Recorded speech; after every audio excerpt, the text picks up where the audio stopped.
दोस्तों नमस्कार। दोस्तों, क्या आप जानते हैं कि उत्तराखंड की एक रानी ने देश की प्रसिद्ध रानी पद्मिनी की तरह ही अपने सतीत्व की रक्षा के लिए जौहर किया था? क्या आप जानते हैं कि झांसी की रानी लक्ष्मीबाई से लगभग 800 वर्ष पहले एक रानी ने अपने नाबालिग पुत्र की ओर से शासन संभाला, युद्ध लड़ी और दुश्मनों को चुनौती दी? और क्या आप जानते हैं कि उत्तराखंड की वही रानी आज भी केवल इतिहास का एक पात्र नहीं बल्कि देवी के रूप में, राजमाता के रूप में पूजी जाती हैं पूरे उत्तराखंड में? हम आपको ये कहानी सुना रहे हैं अमर कथाएं श्रृंखला में। तो लेकिन जो हम कहानी सुना रहे हैं वो कहानी यहाँ पर से शुरू होती है।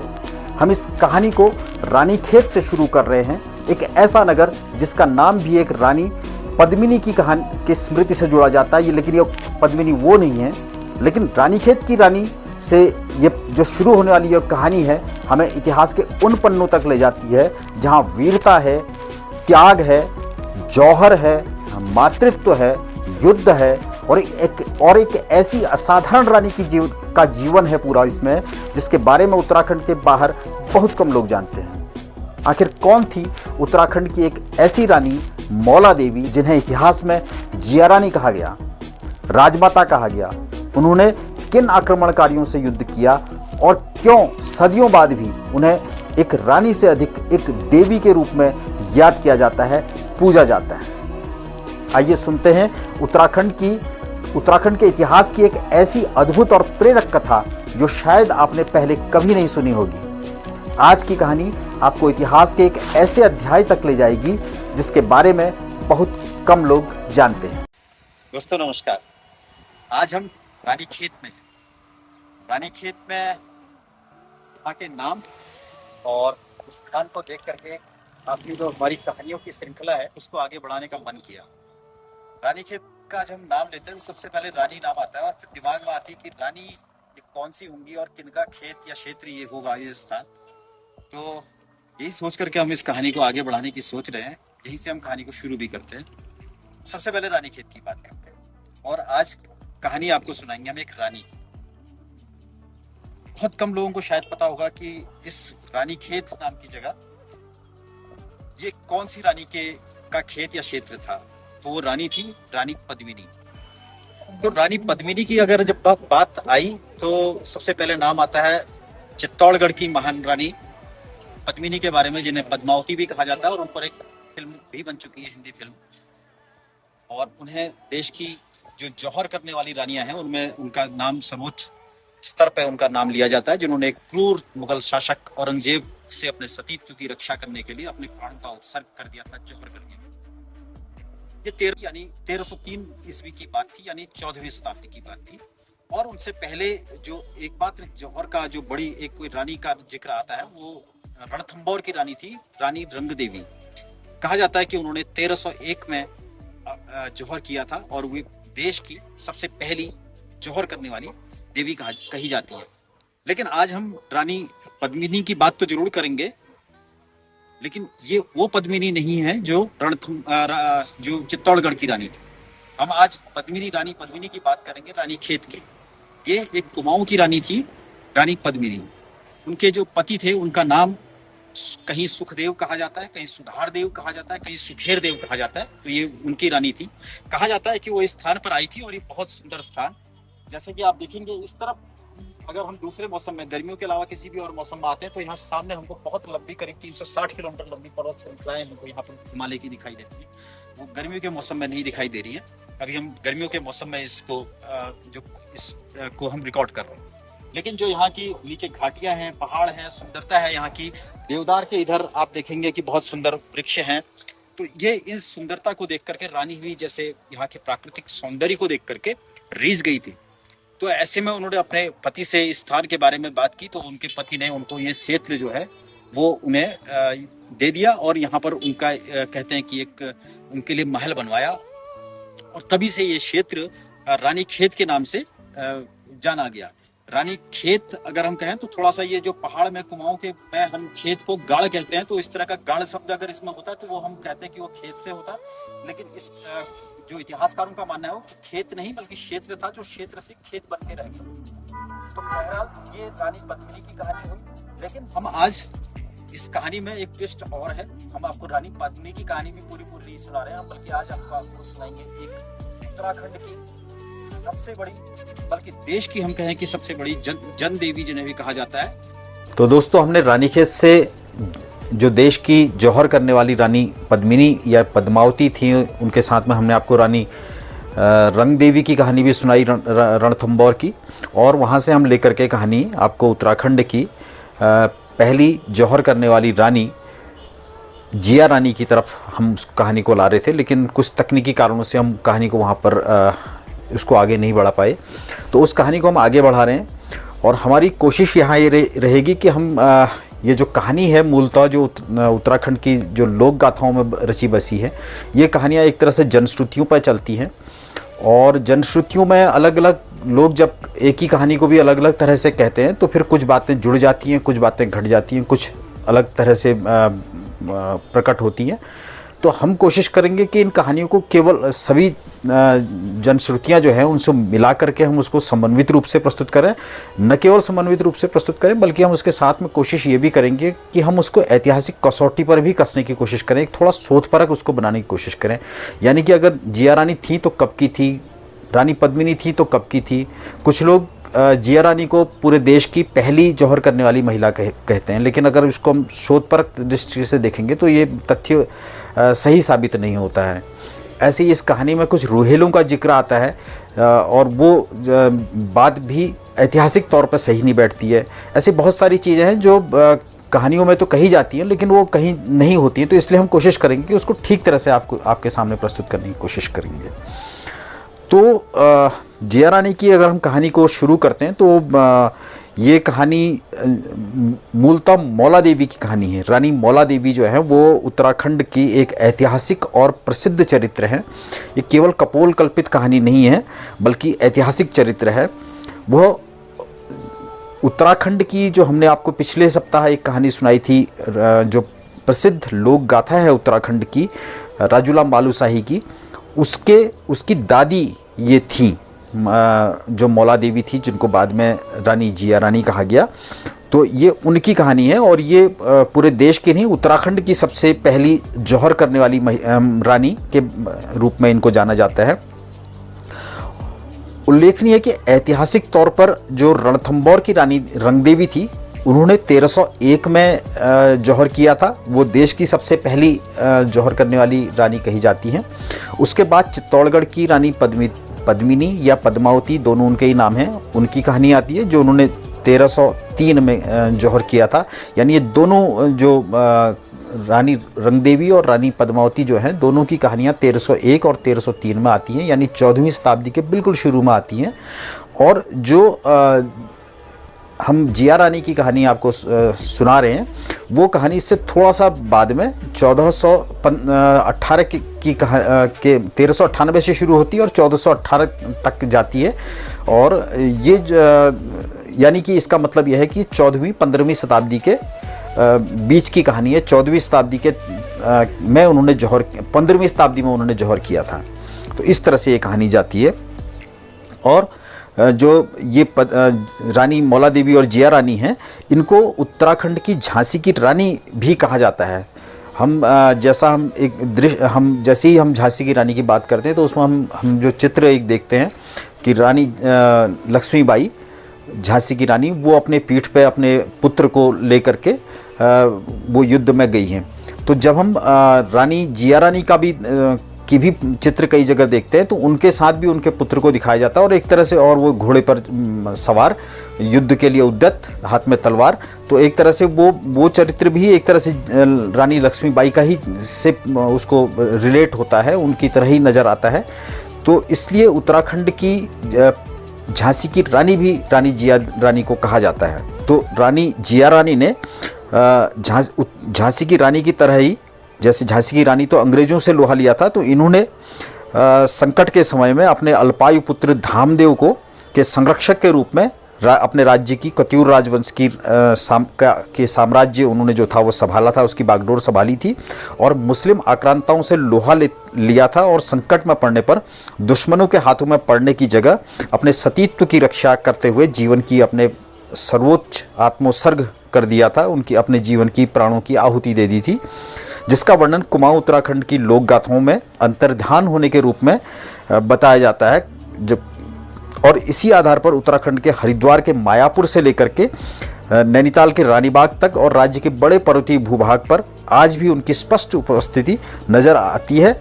न केवल नजर आती है बल्कि उन्हें एक रानी की तरह याद करने के साथ ही उनको उत्तराखंड वासी अपने जन जन, उत्तराखंड का जन जन जो है अपने मन में बस रची बसी जन देवी के रूप में, जिया रानी के रूप में उनको पूजा जाता है, यानी कि पूजा की जाती है। वो एक रानी से देवी बन जाती हैं हमारे लोक संस्कृति में। और पूरे उत्तराखंड को, उत्तराखंड के जो दो बड़े मंडल मानते हैं, कुमाऊं और गढ़वाल, दोनों को एक सूत्र में पिरोती हैं। ये उनकी एक विशेषता है। तो अब हम इतिहास में एक क्रमवार कहानी को अगर हम आपको इनकी सुनाएं तो इनकी जो कहानी है वो मौला देवी के रूप में इनके पिता अमरदेव पुंडीर से शुरू होती है। उत्तराखंड के हरिद्वार के मायापुर में उन दिनों कहते हैं कि ये 14वीं शताब्दी की बात है, उसके उत्तरार्ध की बात है। उस समय वहाँ पर पुंडीरों का राज्य होता था। अमरदेव पुंडीर के बारे में बताया जाता है कि वो वर्ष 1380 के आसपास वहाँ के राजा थे। तो उससे हम इतिहास को हम ठीक तरह से समझने की कोशिश करेंगे। तो ये जो समय है ये तुगलक वंश का, जब देश में हम समझते हैं कि तुगलक, खिलजी, गुलाम वंश, फिर मुगल वंश इस तरह से आते हैं। तो उस कड़ी में ये तुगलक वंश के अंत का समय, उत्तरार्ध का समय भी है, जब वहाँ पर जो तुगलक शासक जो है वो एक तरह से कमज़ोर पड़ रहे थे।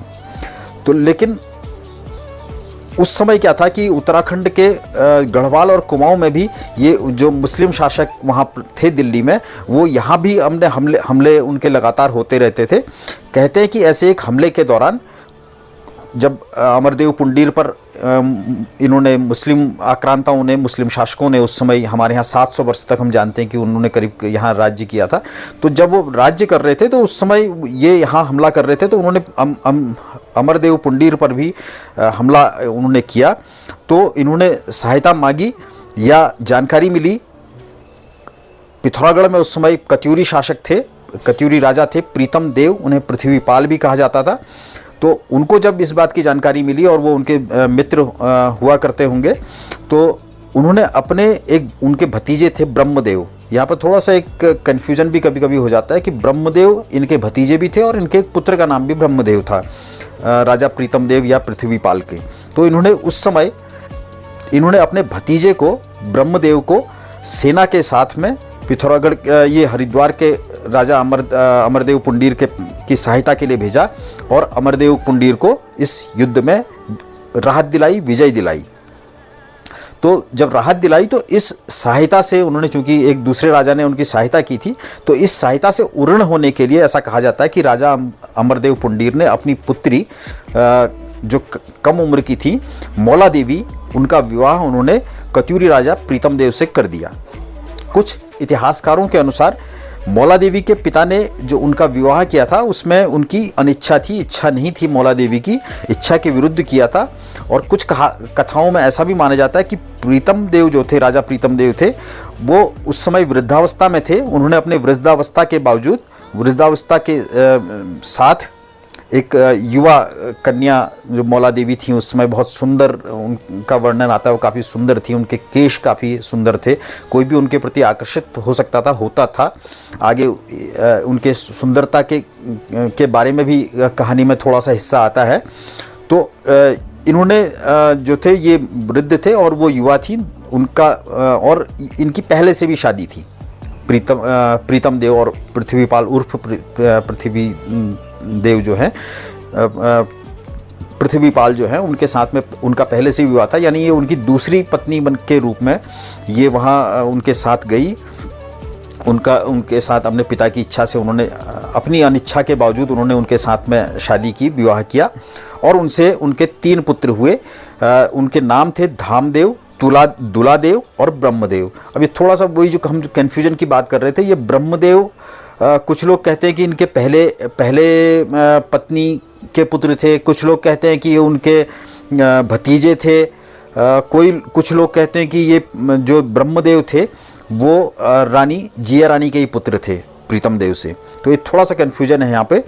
तो कुल मिलाकर के इतना एक दिखाई देता है कि प्रीतम देव के 3 पुत्र थे और वो उसमें इनका अपना था या नहीं था, ये थोड़ा सा रानी कहानी उतनी स्पष्ट नहीं बोलती है। जो चीज़ हम जैसे जैसे हमको जो चीज़ें क्लियर होती हैं उसको हम स्पष्ट रूप से कहते हैं, जो चीज़ नहीं होती है तो उसको हम फिर नहीं कह पाते हैं।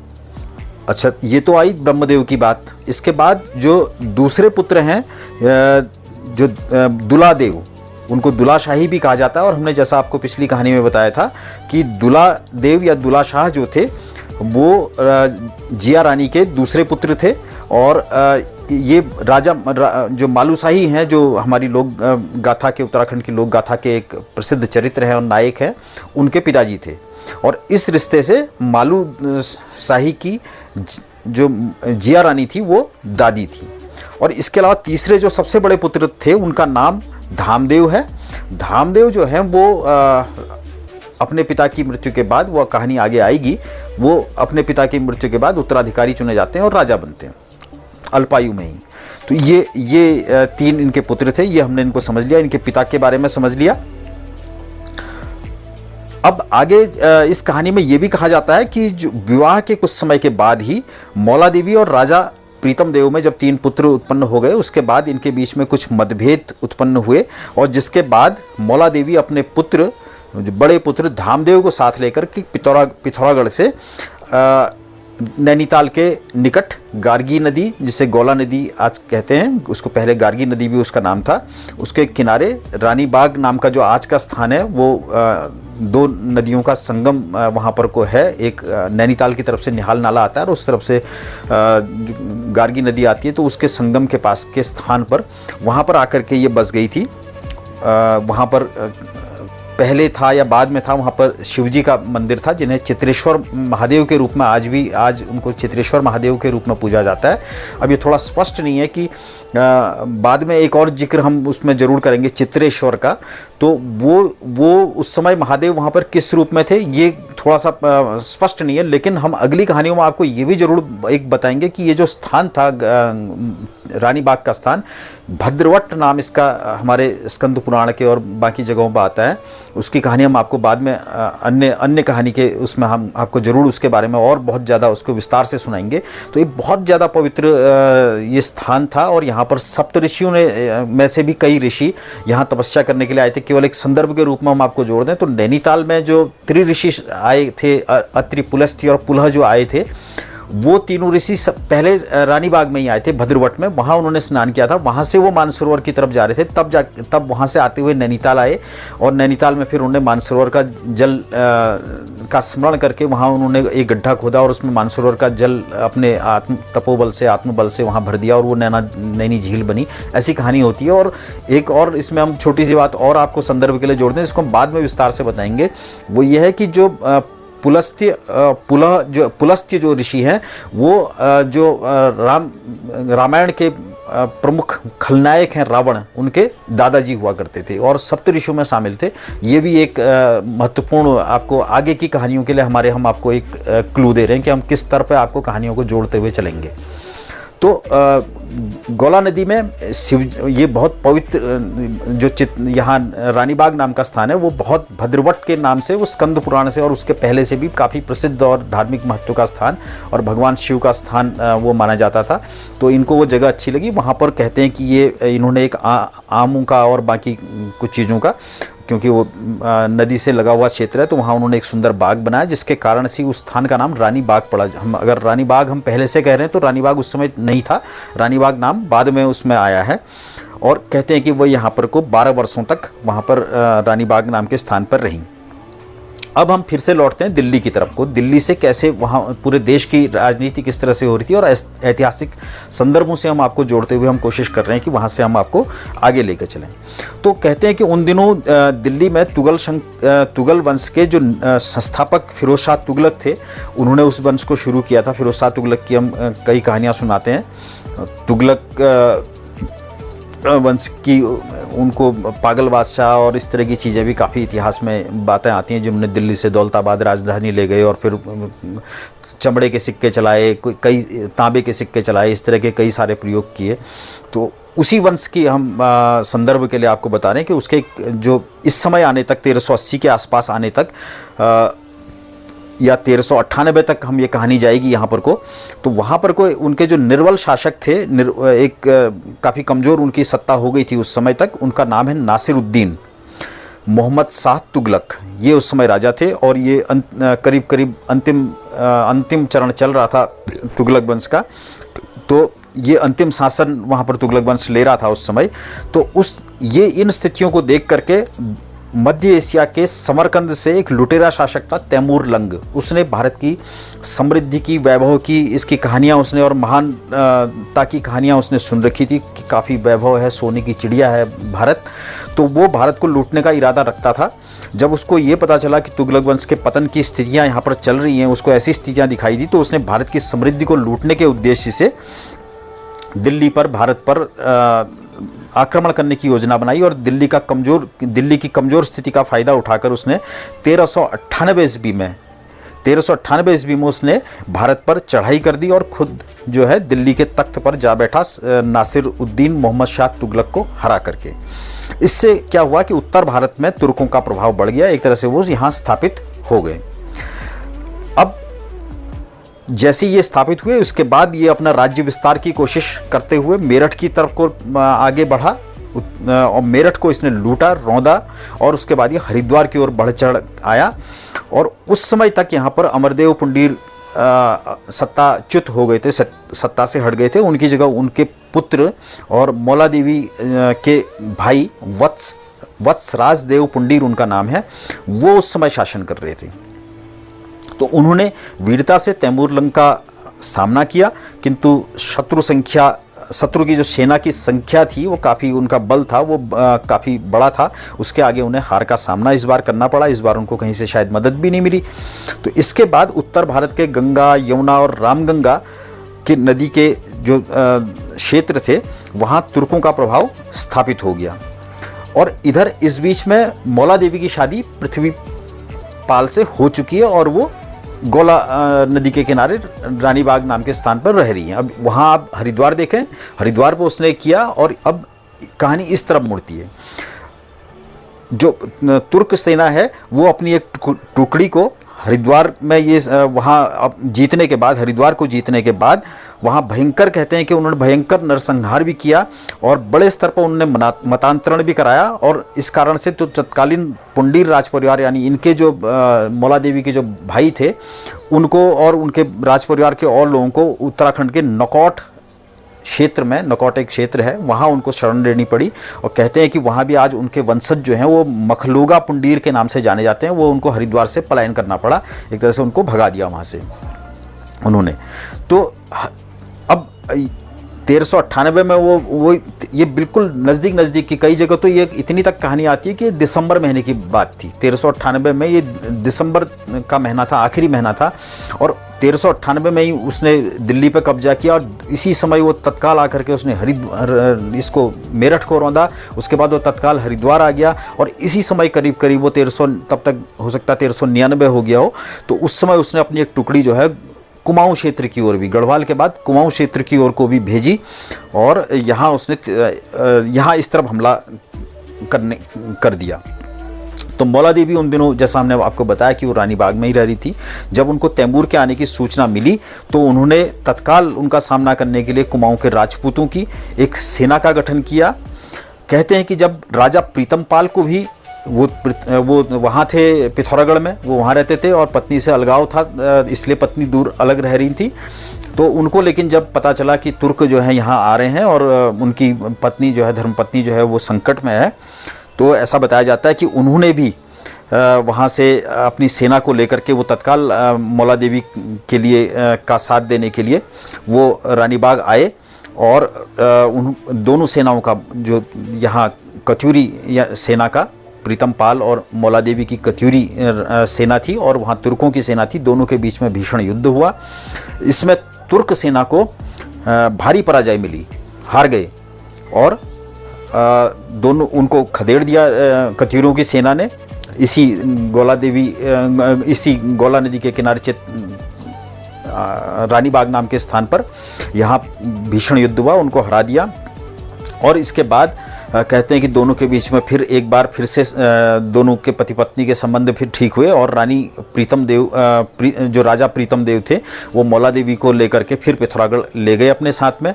लेकिन जब लेके गए तो फिर ये कहते हैं कि कुछ समय के बाद, चूंकि वो पहले ही बताया गया कि वो वृद्धावस्था में थे, तो उनकी फिर मृत्यु हो गई, असामयिक मृत्यु हो गई, थोड़ा जल्दी उनकी वो स्वर्गलोकवासी हो गए। जब प्रीतम देव के निधन के बाद में उनके बड़े पुत्र धामदेव को उत्तराधिकारी बनाया गया, लेकिन धामदेव की जो थी उम्र कम थी, अल्पायु थे, राज्य संभालने के योग्य के उम्र के इतने समझदार और इतने वो नहीं थे। तो इसलिए मौला देवी को यानी उनकी माता को उनके संरक्षक के रूप में, राजमाता के रूप में शासन सत्ता उनको संभालनी पड़ी। उन्होंने संभाली, बखूबी संभाली। और इसीलिए चूंकि वो राजमाता थी और उनको उन दिनों माता को जिया शब्द का प्रयोग कत्यूरी राजवंश में किया जाता था, तो इसलिए वो माता होने के नाते और जिया कहा जाता था, इसलिए वो राजमाता थी। तो इसीलिए वो शब्द जो बन के आया मौला देवी की जगह फिर वो जिया रानी के रूप में प्रसिद्ध हो गई। जिस तरह से उन्होंने किया वहाँ शासन सत्ता संभाली, तो वो राजमाता जिया रानी के रूप में उनको पहचाना जाने लगा। यहाँ हम आपको बताएं कि जो जिया रानी का एक जिक्र यहाँ नैनीताल से भी आता है। यहाँ भी उनका एक संदर्भ यहाँ भी आता है।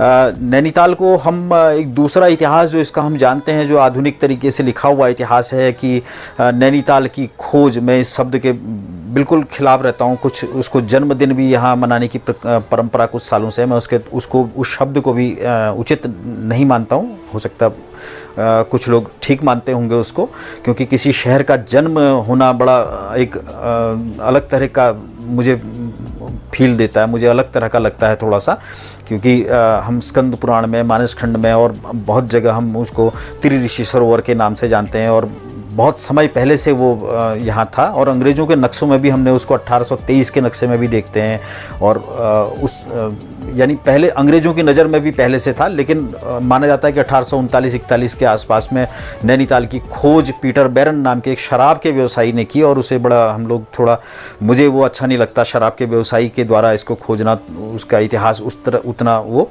लेकिन हाँ, ये ज़रूर है कि उन्होंने नैनीताल को पीटर बैरन ने नैनीताल को आधुनिक स्वरूप में बसाने का श्रेय उनको जरूर दिया जाता है। उन्होंने यहाँ अपना पहला घर बनाया था। बहरहाल वो एक अलग कहानी है, उसको हम कभी दूसरे तरह से हम आपको सुनाएंगे, उसके बारे में भी आपको लेंगे। लेकिन हम यहाँ ये जो बताना चाह रहे हैं कि जो नैनीताल का जो नैना देवी मंदिर, जिसको कहा जाता है कि 1882 के आसपास उसको यहाँ स्थापित किया गया था। लेकिन ये भी कहा जाता है, ये तो सर्वमान्य है कि नैना देवी का मंदिर यहाँ 1880 में जो एक बड़ा भूस्खलन आया था उससे पहले भी यहाँ था, यानी कि नैनीताल नगर की स्थापना से पहले भी यहाँ एक बड़ा नैना देवी का मंदिर था। और लोग यहाँ अपने गाय बच्चियों को, पशुओं को चारण के लिए, उनको चराने के लिए नीचे की तरफ के निकटवर्ती निचले क्षेत्रों के लोग यहाँ आते थे और दिन भर यहाँ चराते थे और उसके बाद शाम होने से पहले यहाँ से निकल जाते थे। इस भूमि को बहुत पवित्र भूमि कहा जाता था। इस तरह की बातें आती, यानी नैना देवी का मंदिर यहाँ पहले से था, इस बात को हर कोई मानता है। तो वो नैना देवी का जो मंदिर था वो कब से था, इस बारे में बहुत सटीक जानकारी नहीं मिलती है और वो किसने स्थापित किया ये भी जानकारी नहीं मिलती है। लेकिन इतिहासकार मदन मोहन भट्ट जी, उनका एक लेख जो नगर पालिका नैनीताल की शरदोत्सव के अवसर पर एक पत्रिका पहले छपा करती थी, अब नहीं छप पा रही किसी कारण से, शरद नंदा, उसमें उनका एक लेख छपा था जो मैंने पढ़ा था। उसमें ये उन्होंने स्पष्ट तौर पर लिखा था कि ये जो मंदिर है वो रानी जिया रानी ने स्थापित किया था। उसमें उन्होंने जो उत्तराखंड के कुमाऊं अंचल में जो जागर कहे जाते हैं उनका एक लाइन उन्होंने उसको उद्धृत किया था, जिसमें उन्होंने कहा था कि उसमें कहा जाता है कि उती को बसना को आयो यो नैनीताल, नैनीताल नैना देवी की थापना करी छ। थापना यानी स्थापना करी छ। ये इस तरह से कहा जाता है कि जो जिया रानी ने उस नैना देवी के प्रसिद्ध जो पुराना प्राचीन मंदिर था उसकी स्थापना उन्होंने की थी। नैनीताल को बसाने का श्रेय भी इस तरह से उनको, या यहाँ जो लोग आते थे उसको वहाँ से माना जाता है। और हमने कुछ संदर्भों में ये भी पढ़ा है कि जो नैनीताल में जो नैना देवी का मंदिर था वो 15वीं शताब्दी में वो स्थापित हुआ था। तो इस आधार पर हम ये मानते हैं कि जब जिया रानी का समय 1398 से शुरू होकर 1400 में जा रहा है, तो 1400 के बाद का जो समय है उसको 15वीं शताब्दी कहा जाता है। तो इस आधार पर भी ये बात पुष्ट होती है कि जिया रानी ने 15वीं शताब्दी के शुरुआत में इस मंदिर की, नैना देवी के मंदिर की यहाँ स्थापना की होगी, इस बात की पुष्टि होती है। और जो कि क्योंकि यही मंदिर जो था वो बाद में 1880 में 18 सितंबर 1880 को यहाँ बहुत बड़ा भूस्खलन आया था। 16 सितंबर 1880 से 18 सितंबर 1880 के बीच में 2 दिन में यहाँ काफ़ी ज़्यादा तेज़ बारिश आई थी। उस बारिश में यहाँ महाविनाशकारी भूस्खलन हुआ था, जिसने नैनीताल का पूरा इतिहास, पूरा भूगोल ही बदल के रख दिया था। वो एक लंबी कहानी है, फिर हम उस कहानी को हम फिर भटक जाएंगे, इसलिए उसको यहीं पर छोड़ते हैं। तो कहते हैं कि वो जो मंदिर भी उसमें नैनी झील में समा गया था। बाद में 1881-82 में उस मंदिर के बारे में जो यहाँ के नगर के संस्थापक कहे जाते हैं, अमरनाथ शाह, मोतीराम शाह, उन लोगों के स्वप्न में, मोतीराम शाह शायद थे, अभी मैं थोड़ा सा उसको कर, तो मोतीराम शाह जी के स्वप्न में ये आया कि मैं वहाँ झील में मेरी मूर्तियाँ कुछ पड़ी हैं, और फिर उनको अंग्रेज़ों के माध्यम से कुछ स्थान वहाँ पर उपलब्ध कराया गया। वर्तमान जो नैना देवी का मंदिर है वहाँ पर फिर नैना देवी की मंदिर की स्थापना की गई। तो ये भी एक जिक्र इसका मिलता है। तो बहरहाल अब आगे चलते हैं। ये कहानी कुछ वर्ष आगे चली जाती है। 1398 के बाद अब वहाँ रह रहे हैं। प्रीतम देव अपनी पत्नी को लेकर के वहाँ चले गए थे। थोड़ा सा पीछे मैं आपको संदर्भ जोड़ दूँ तो, और वो अपना राज्य धामदेव के नाम पे जो राजमाता जिया रानी वहाँ वो संभाल रही थी। और इधर वो ऐसा कहा जाता है कि तुर्कों के मामले में वो कुछ निश्चिंत हो गए थे। एक तो उनको हरा चुके थे, तो उनको लगता था कि अब तो तुर्क इस तरफ दोबारा पलट के नहीं आएंगे, लेकिन ऐसा नहीं हुआ। ऐसा कहा जाता है कि एक बार 1418 में जब रानी एक बार फिर से यहाँ आई थी, रानी बाग आई थी शिव जी के दर्शन के लिए। वो काफ़ी सती महिला थी, ईश्वर के प्रति काफ़ी, और उनका काफ़ी विश्वास था। तो ऐसा कहते हैं कि एक बार वो यहाँ आई हुई थी। तो उस समय 1418 में यहाँ पर तुर्कों ने एक बार फिर से हमला बोल दिया। कुछ कहानियों में रोहिल्लाओं के द्वारा भी यहाँ हमला बोलने की बात कही जाती है। वो जबकि हम ऐतिहासिक रूप से देखते हैं तो रोहिल्ले, जो ऐसा कहा जाता है कि वो 17वीं 18वीं सदी के आसपास में हमारे जो रुहेलखंड मंडल है नीचे, ऐसा कहा जाता है कि वो 17वीं 18वीं शताब्दी के आसपास यहाँ आए थे। तो ये हम जो कहानी है अभी हम 15वीं शताब्दी में चल रहे हैं, लेकिन हमारी जनश्रुतियों में जो कहानी चल रही है रानी जिया रानी की, उसमें रोहिल्ला शब्द भी प्रयोग हो जाता है कई बार। तो उसको और अगर हम शोध करेंगे तो शायद कुछ और दूसरी जानकारियां कुछ प्राप्त हों, लेकिन अभी की जानकारी के अनुसार यही है कि शायद वो रोहिले नहीं थे, वो तुर्की थे या मुस्लिम शासक थे जो पहाड़ की तरफ चढ़ने की कोशिश करते थे। ऐसे संदर्भ भी हमें मिले कि हम इसी कहानी को लेकर के जब हम इसको हम इस पर कार्य कर रहे थे मौला देवी की कहानी पे, तो हमको कटारमल जाना हुआ। कटारमल जो कि उत्तराखंड का एक प्रसिद्ध सूर्यदेव का मंदिर है, और उसे जो उड़ीसा के सूर्य मंदिर है कोणार्क का, उसके बाद देश का सबसे बड़ा, दूसरे नंबर का सबसे बड़ा ऐतिहासिक रूप से बड़ा सूर्य मंदिर कहा जाता है, बड़ादित्य का सूर्य मंदिर। तो वहाँ हमने देखा कि वहाँ मूर्तियाँ जितनी भी हैं, करीब 45 मंदिरों का समूह था, और जितनी मूर्तियाँ थी उनको अब एक जगह स्थापित किया गया है। उन सब मूर्तियों के नाक, कान और चेहरे का हिस्सा, सर का हिस्सा, ये सब काटे हुए हैं। तो ऐसा कहा जाता है कि ये जो मुस्लिम शासक थे ये वहाँ तक भी चढ़े थे ऊपर, और उन्होंने सारी मूर्तियों को उन्होंने ही नुकसान पहुँचाया था, ऐसा कहा जाता है। तो इसलिए और रोहिल्लाओं का नाम वहाँ लिया जाता है। तो शायद इस कारण से भी ये कहानी जुड़ती होगी और इसलिए जुड़ गई होगी। लेकिन मेरा व्यक्तिगत रूप से ऐसा ऐतिहासिक दृष्टिकोण से देखते हैं तो हम ये नहीं देख पाते हैं कि हम वो 17वीं 18वीं सदी के पास आए हुए रोहिल्ले कैसे 14वीं शताब्दी में कैसे रानी बाग में रानी जिया रानी से लड़ने के लिए आए। तो इसलिए लगता है कि वो कहानी ज़्यादा अच्छी ठीक लगती है कि तुर्क ही होंगे और हो सकता है उनके साथ में कोई निकटवर्ती मुस्लिम कबीलों के लोग या और लोग हो सकते हैं जो उस समय रानी से मुकाबला करने के लिए आए होंगे। दोबारा से तुर्कों ने कोशिश की होगी कि हम कुमाऊं की तरफ फिर से बढ़ चलें। तो ऐसा लोक मान्यताओं और उत्तराखंड के इतिहासकारों के अनुसार ऐसा कहा जाता है कि मौला देवी जो थी रानी जिया रानी जो थी वो अत्यंत सुंदर और सुनहरे केशों वाली महिला थी, बहुत सुंदर थी। और वो इस समय 1418 के आसपास में वो गोला नदी के किनारे चित्रेश्वर स्वरूप महादेव शिव के दर्शन और स्नान के लिए यहाँ आई हुई थी। तभी अचानक तुर्क और मुस्लिम सैनिकों ने अचानक उन पर हमला करके उनके जो विजय के उल्लास में, पहले वाले विजय के उल्लास में जो सुस्त पड़ी हुई कत्यूरी सेना थी उसको हरा दिया। युद्ध में अचानक हमला किया, हरा दिया और रानी को भी उन्होंने चारों तरफ से उनके सैनिकों ने घेर लिया। और ऐसे में जो है स्वयं को चारों तरफ से घिरा हुआ देख करके पा करके दुश्मनों से अपने सतीत्व को और सम्मान की रक्षा के लिए परम शिवभक्त जिया रानी ने अपने इष्ट देव का स्मरण किया, भगवान शिव का स्मरण किया। और मान्यता है कि उन्होंने स्वयं को अपने रंग बिरंगे लहंगे, जिसे पहाड़ की महिलाओं का एक जो परंपरागत वस्त्र है उसको, राजपूत महिलाओं का जो परंपरागत वस्त्र है उसको 9 पार्ट का घाघरा कहते हैं। काफ़ी विशाल विस्तृत होता है, काफ़ी फैला हुआ होता है, काफ़ी 9 पार्ट का घाघरा कहते हैं उसको। तो इस तरह का उन्होंने भी शायद पहना हो। तो उसमें उन्होंने अपने आप को समेट लिया। वह वहीं अपने घाघरे जैसी ही एक बहुरंगी शिला यानी पत्थर के रूप में वहाँ परिवर्तित हो गई। और इस बहुरंगी पत्थर जो था इसको आज भी वहाँ पर चित्रशिला उसको कहा जाता है, आज भी उसके दर्शन वहाँ पर होते हैं। तो जिसे लोग जिया रानी का घाघरा कहते हैं और जिया रानी का स्मृति चिन्ह एक तरह से मानते हैं और आस्था और श्रद्धा और आस्था और विश्वास के साथ में वहाँ दर्शन करके शीश झुकाते हैं। तो ये ऐसे पत्थर पहाड़ पे मिलते नहीं है। एक विशाल पत्थर है जिसमें अलग अलग रंग के पत्थर जुड़े हुए हैं। तो एक तरह से उसको प्रतिमूर्ति कहा जाता है जो उनके घाघरे का जिसमें वो समा गई थी रानी जिया रानी, तो वो वहाँ पर उस रूप में अभी भी अवस्थित हैं।